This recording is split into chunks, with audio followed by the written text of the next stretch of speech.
Hey y'all, this episode is brought to you by Clean and Cute. We'll discuss more about that at the end of the episode.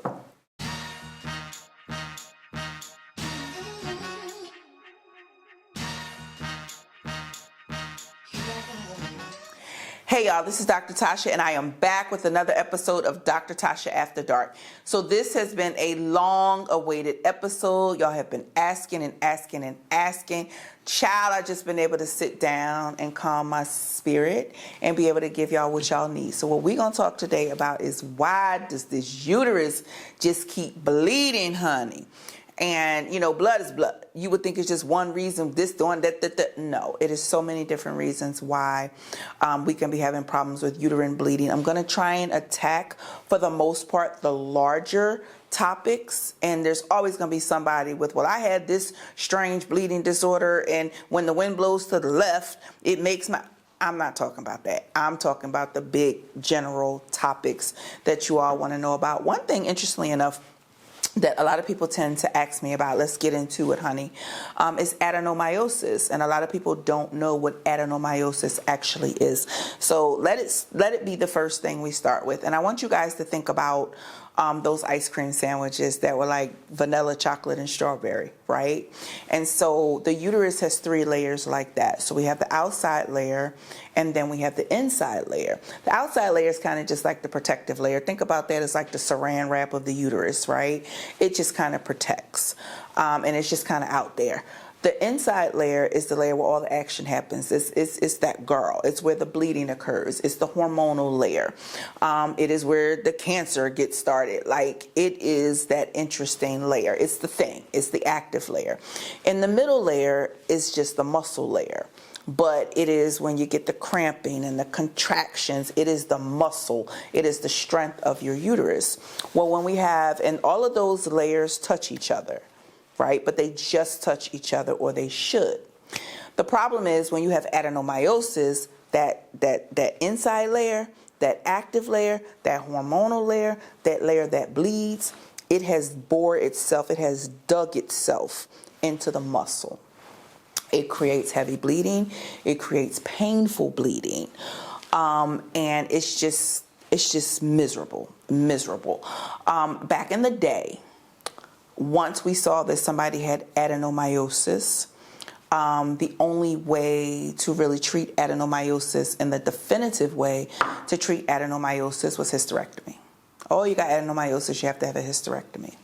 And by that time, between the bleeding and the pain, child, people was ready. It was just like, child, take it all out. I ain't got time. Just get it out of there. Technology has advanced a little bit, and there is a procedure called a uterine artery embolization that can help with adenomyosis. And what it is they go in, and uterine artery is probably responsible for 80% of the blood supply to the uterus, not 100%. It's getting blood from a bunch of different, what we call accessory vessels, so that if we block off that uterine artery, the uterus doesn't kind of like shrivel up and die. It still has other blood supply, but only 20%. So the thought is that if we block off 80% of the blood supply from the uterus, then our periods either go away or they diminish by about 80 to 90%. The discomfort diminishes, and oftentimes now it is looked at as a treatment for adenomyosis. If people do have what we call adeno for short, and then they have what we call a uterine artery embolization, if for whatever reason, once they have that uterine artery embolization, it does not stop the issues, does not stop the pain, does not stop the bleeding, then at that point, you're left with a hysterectomy, and that's all that you can have done, okay? Now, let's separate adenomyosis from endometriosis, because people tend to confuse them, and they're so drastically different. I guess because it's an osis, people think it's all the same, but it's not. So endometriosis, remember I just talked to you guys about that lining of the uterus. That's the active layer. That's that, you know, get it popping. That's the hormonal. That's the part that bleeds. All of those things. I lost my train of thought, child. All of those things. What happens is some of that, and we don't really know how, we suspect maybe it comes through the fallopian tubes, we don't really know, but some of that tissue ends up outside of the uterus. It can end up on your colon. It can end up on your bladder. It can end up on your ovaries. But just like when it's time for your period and the inside of that lining is bleeding, with those spots that are outside of your uterus, they bleed too. And so it causes discomfort, it causes pain, and as it goes on chronically, it can actually cause scarring of the uterus, which can also go on to cause some infertility issues. So endometriosis, actually, people will say, oh, I think you got endometriosis. So painful periods and endometriosis look and sound the same. So unless you have a diagnosis of endometriosis, then you have to say, I have painful periods, even if it's nausea, diarrhea, people pass out and do all kinds of different things. It is technically painful periods until it's diagnosed with endometriosis. How do you diagnose endometriosis, sis? It's a surgical diagnosis. We literally have to put a camera in your belly and look around your belly for what we call implants and see if those implants are inside your belly. And if they are, boom, you have endometriosis. And there are stages up to stage 4, 1, 2, 3, 4. 4 is the most severe. Strangely enough, the more severe your endometriosis, the less pain. We don't really know why. I don't know why. People who have real, like stage 1, stage 2, they generally have a pretty good amount of pain. And people say, we're going to go in and burn the implants. Yes, you can go in and burn the implants, but it's not to say that more implants won't come, and it doesn't fix the endometriosis. It is what it is, all right? And I'm not going to get into treatments because that gets too complicated, because it can be based on your specific issue, your specific medical issues. So I'm not getting into treatment at all on this video. What I am going to get into is different diagnoses and what they mean. Now, before we go and talk about other stuff when it comes to bleeding, one thing that I'm always very cognizant about in my patients who may or may not have a diagnosis is undiagnosed bleeding disorder. They happen so much more than we're actually willing to admit or understand or even track. I always ask my patients, have you always had heavy periods? For women who've had babies, did you have postpartum bleeding? Does anybody in your family had postpartum bleeding or hemorrhaging? Any histories? And I will always get a blood panel to see for my patient who has just heavy bleeding. I'm pouring blood. I got to go to the hospital. I'm wearing Depends. I always check to make sure that there's not a bleeding disorder at play, because I don't care what we find. You can't ever get tunnel vision. And I'll talk about what tunnel vision is, because you can have a diagnosis that generally bleeds, but you can actually have another diagnosis superimposed on that, which is the real reason you're bleeding. But if people are fixated on your one diagnosis, they can't really fix you. So I'm very big on making sure I understand everything that's happening. So I'm usually always going to check for, especially somebody with a long-standing history of heavy bleeding, long bleeding, or hemorrhage. I'm always going to check for bleeding disorders, okay?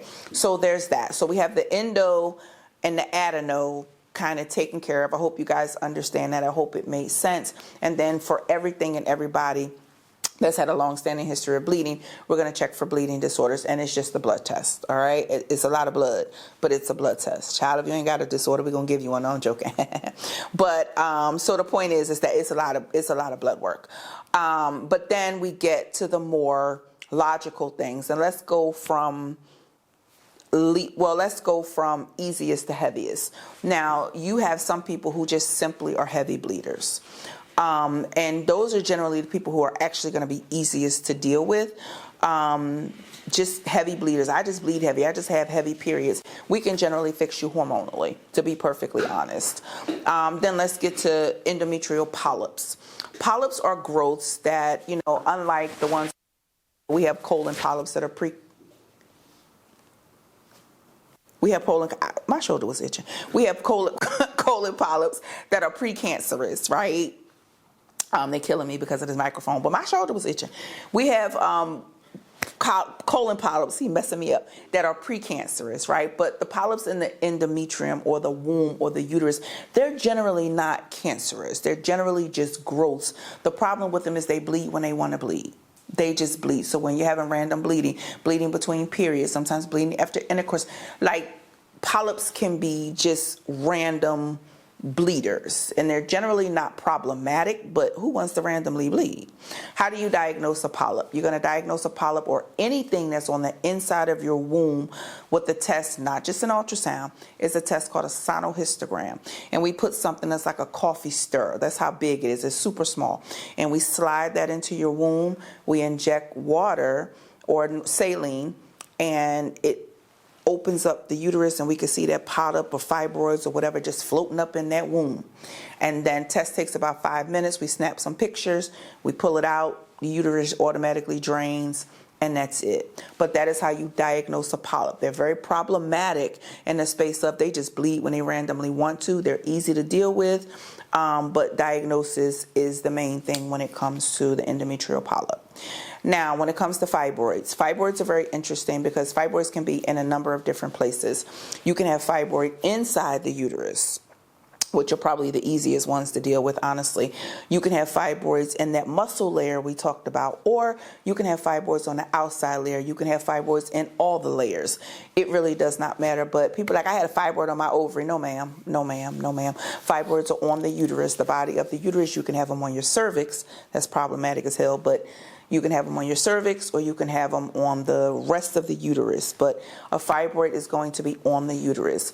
0.001% of fibroids are cancerous. I'll tell you what we look for to see if it's cancerous or not, or to think in those terms. But for the most part, they're not going to be cancerous. Fibroids are gross. We don't know why some people get them and some people don't. We don't know how to control them. We know that they will respond to hormones at times, but not in necessarily a great way, depending on what the hormone is. And again, I'm not getting into treatments and things like that, but the way fibroids are dealt with is that we deal with fibroids the way fibroids deal with you. And for me, it's also age and time. And so what does that mean? So if I have a 22-year-old who comes to me and it's like, I'm having heavy bleeding, and this person has rather large fibroids. Well, it depends on where the fibroids are. The fact that she's having heavy bleeding, that's going to affect her health. Ultimately, her hemoglobin is going to drop. She may need a transfusion. So we need to kind of do something about this before it turns into a real medical problem. But I'm going to bear in mind that she's 23 years old. She may want to have children. All of those things need to be taken into context, right? You can have a huge fibroid. It's on the outside of your uterus. It's not causing you any problems. It is what it is. Probably not going to bother it so much.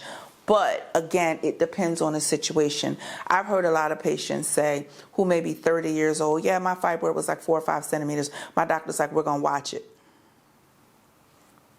Well, fibroids only do one thing, and that's grow. They don't go away. They don't disappear on their own. They grow. So my thing is that let's take a look. Let's see where you are. Are we near our childbearing ages?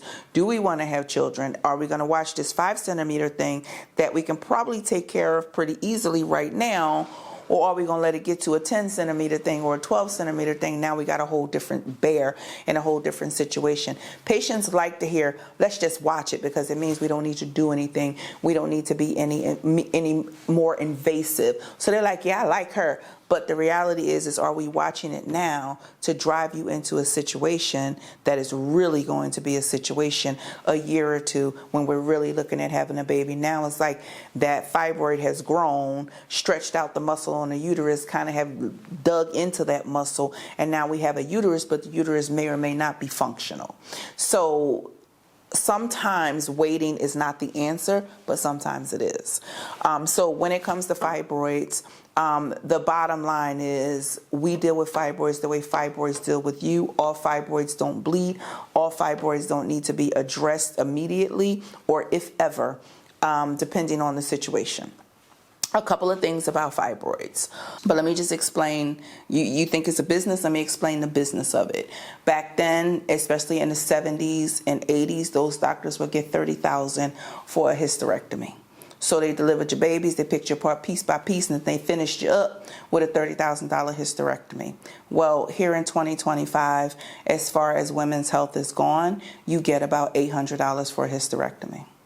And not only do I get $800, I have to follow you for free for 6 weeks to make sure we don't have any issues, complaints, concerns, any of those things. If we do have any of those things, you got to go back in the hospital, and I still got to follow you, and I still got to make sure you're okay. I got to make sure you get off that table. I got to make sure you get home to your family, all for $800. So don't think that somebody is picking you apart piece by piece. I can get that by doing an annual exam twice, okay?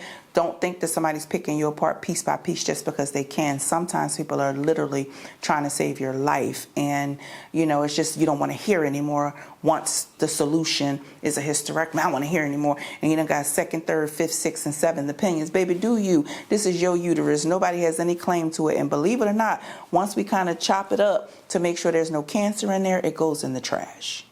So please don't feel as if you are diverting the system or being woke by avoiding a hysterectomy. Sometimes it is the thing that you need to save yourself and go ahead and live your best life. Because I got people holding on to that uterus, baby. Every 2-3 months they getting transfusions. Their lips white, their hands white. They sleep all the time. All they do is eat ice. Baby, nobody want to live like that. But, there are other options. And when we deal with fibroids, again, there are options outside of open surgery and outside of hysterectomy. And I told you guys I'm not getting into the treatment because it varies too much based on your case. We're talking about why is your uterus bleeding, okay? So we've gotten through polyps. We've gotten through fibroids. Now, let's talk a little bit about other stuff because we've gotten through, once you kind of got this, the endometriosis, the polyps, and the fibroids, and we've dealt with any possible bleeding disorders, that's usually going to take care of about 90% of the stuff. But again, I told you there are some people that are just heavy bleeders. We biopsied you, we've done this, we've done this, we've done this, that, the third, fifth, seventh, 10th thing. And for whatever reason, we can't really find anything going on with your uterus, but you just keep bleeding. Again, there are procedures that are short of a hysterectomy that may help you out. All right. Why don't you talk to you guys about a big thing? So a big thing I want to talk about, educate on, discuss all the things is IUD. Okay. I want to dispel some good, big myths about these IUDs, honey. So first of all, there are 2 types of IUDs. We have a copper IUD, and then we have a hormonal or progesterone IUD. Let me just educate you guys on something, because people come in, I wanted the non-hormonal IUD, and I get that. That is not your fault. That is the fault of a provider not properly educating you. The copper IUD, aka the Paragard, correct. It has absolutely no hormone in it. What you can look forward to with the Paragard is bleeding every month. Your periods are going to get heavier and they're going to get longer.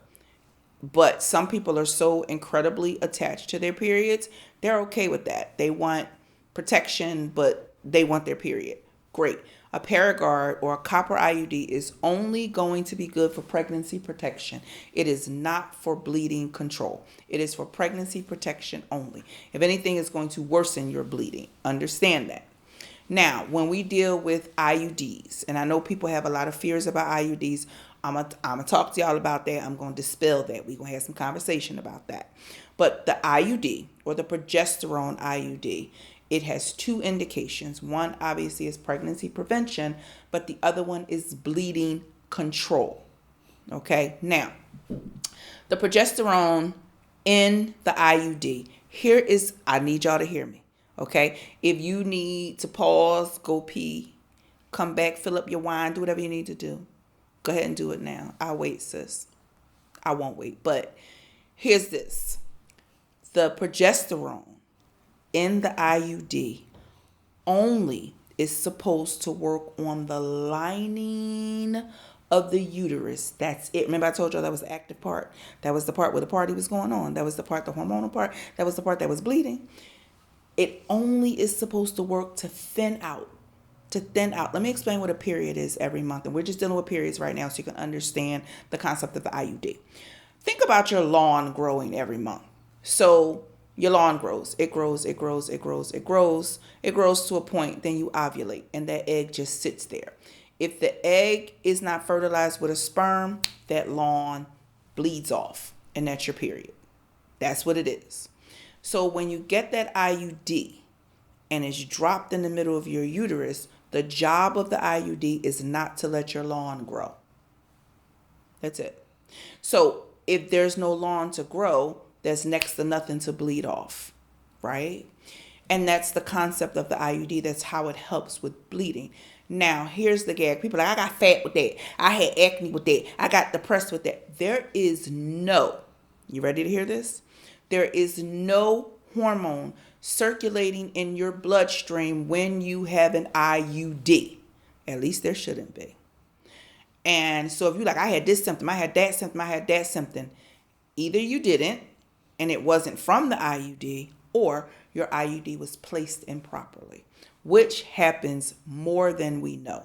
Okay. And so if that IUD goes into that muscle layer, remember I told you that? So it's sitting in that lining, but it's touching that muscle, then it goes into the bloodstream and we start having issues, or we start having symptoms or side effects, right? But if it's just sitting on top of that lining, not deep in it, touching the muscle, but just literally just sitting there, just in there, like sitting on the living room floor. We don't want it pushed up against the sofa. We want it just sitting on the living room floor, kind of, if that kind of brings a good visual. Then it'll thin out your lining and you shouldn't have any issues. Unfortunately, with an IUD, if it's not placed properly, it's going to search for a comfortable spot. I have put in hundreds, maybe even a couple thousand IUDs. With every single one, I do not care. I get an ultrasound. Or I place it under ultrasound guidance. So either I'm going to use the ultrasound off the rip, like, no, you never had any kids before. You might be a little tough to get in. The anatomy might be a little confusing. I'm going to put it under ultrasound guidance. If it's lickety split, we've done this before. Maybe I have a 5-year-old. It should be easy. I'll pop it in, but you still got to get an ultrasound. If it's not in the right place, I pull it out, because you're not going to get good results if it's not in the right place. You got people, all types of mid-levels, all types of people just popping these things in and sending you on your way. As a whole physician, I double check myself. I don't care. All right. And I generally don't have any issues with patients who have IUDs. If they want it out, they want it out. Everything is not going to work for everybody. Let me be very clear with that. I have some people work for them beautiful. I have other people that are like, I'm still bleeding. We're done with that. Let's go to something else. Okay. So everything doesn't work for everybody, but just so you know, for people who are considering an IUD, and it will be an actual beautiful option for them. People who have medical problems, cancer, strokes, heart attacks, can't take any hormones for anything. This should not be floating through your bloodstream. So this is our birth control / bleeding of choice. Okay, bleeding control of choice.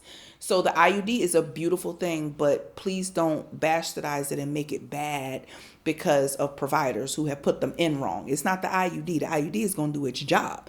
It has to be in the proper place. Okay, so there's that. Because some of y'all don't want to pay these little stinking co-pays. Y'all picked the insurance. Y'all picked y'all premium. That was y'all. And then y'all don't want to pay the little money it take to get this thing done right by the right people. So you go over to Pookie and Main and them over at the Salon Suites so they can go ahead and put your IUD in. Then you mad at the IUD company when it don't. That ain't them. That's you and the people who put it. And then I'm just saying, some stuff you just got to pay for. So anyways, that's that. But, oftentimes I don't want this in my body. And then y'all people kill me coming in 44. I think I'm going to get some birth control pills. From who? From who? You got high blood pressure, your ankles all swole up, and I get some birth control pill. Not over here. No, ma'am. Nope. You ain't finna go down Grady telling them people I done gave that to you, and they got me on the news talking about what Dr. Tasha give. Hell to the no. IUD is your friend. It's gonna stop that perimenopausal bleeding. It's gonna control that. You ain't finna be at the wedding with your white suit on, and then here come the bleeding. We got you. But open your mind enough to understand that it is a beautiful method if done properly and if in the proper context. Every context ain't proper. Every patient is not a candidate. Okay? So also, when it comes to bleeding too, let me just throw this out there. If you have chronic infection, you might have some bleeding issues, and that's a weird period, a prolonged period. You have a period, you stop for a couple of days, you bleed again for a couple of days. you may see some difference, bleeding stuff. It may be a vaginitis, it may be a cervicitis, it may be an infection, an endometritis, meaning an infection in your womb. It can be a bunch of different things, but if we're having irregular bleeding, the first and foremost thing is to, one, make sure you're being evaluated, and two, make sure you understand your situation. Because when I said tunnel vision, what did that mean? Oftentimes we go to the ER, we go to gynecologists, we go to primary cares, whoever we go to. I'm bleeding. They do an ultrasound. Oh, you have a 3 centimeter fibroid. That's why you're bleeding. Okay, so first of all, you got a 3 centimeter fibroid on the outside of your uterus. That's not why you're bleeding. What is actually happening? And people can get tunnel vision. If fibroids is what make you bleed, and I found a fibroid, then obviously that's why you're bleeding, right? No. And this is why you need a complete and full workup. Not just, oh, I found something. Kills me, drives me bananas. People come in, oh, I went to the ER this weekend. Okay, they told me I had a cyst on my ovary. Okay, every woman has a cyst on her ovary that's ovulating. What's up? Tell me something else. How big was it? Let me see the ultrasound. 1.8 centimeter cyst on the right ovary. Okay, yeah, that's supposed to be there. What else they find? But they stopped looking. They said, oh, she has a cyst on her ovary. They stopped looking. The ultrasound got uninterested. They were finished quick. Oh, that's normal. Okay, but you haven't told me anything. The patient came in with pelvic pain, and you haven't told me anything. So, these videos are done to empower you guys to understand that because you have one thing, something else could also be happening. And don't fixate on the one thing, because I had a patient that had lifelong pelvic pain. And she had fibroids, she had this, she had that.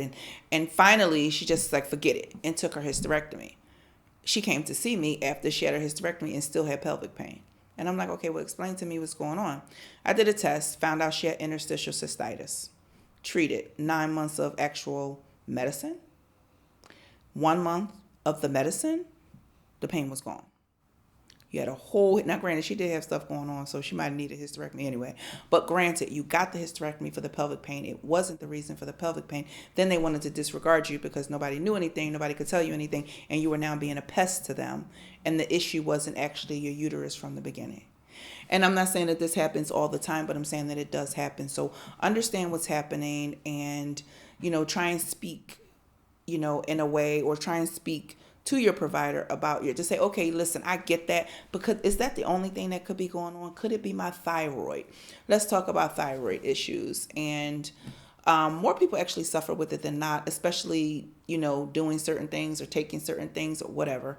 But, and you can develop a thyroid, an immune issue that attacks your thyroid. It can be so many different things, but with the bleeding and the blood test for the bleeding disorder, the thyroid is something that should absolutely be checked with respect to that as well. Your thyroid is like your, what do you call it? Like your balance, or like your thermometer.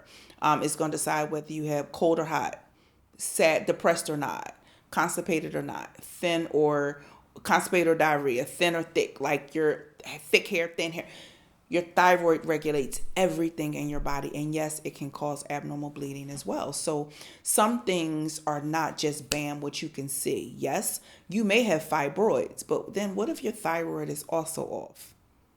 Because then I can deal with your fibroids, but your thyroid is still off. So make sure you guys are getting full assessments.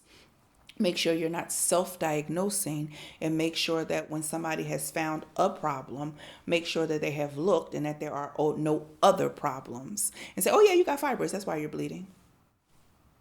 And some things are very, some things are just straight up, they're basic, they're out there. It's like, yeah, that is why.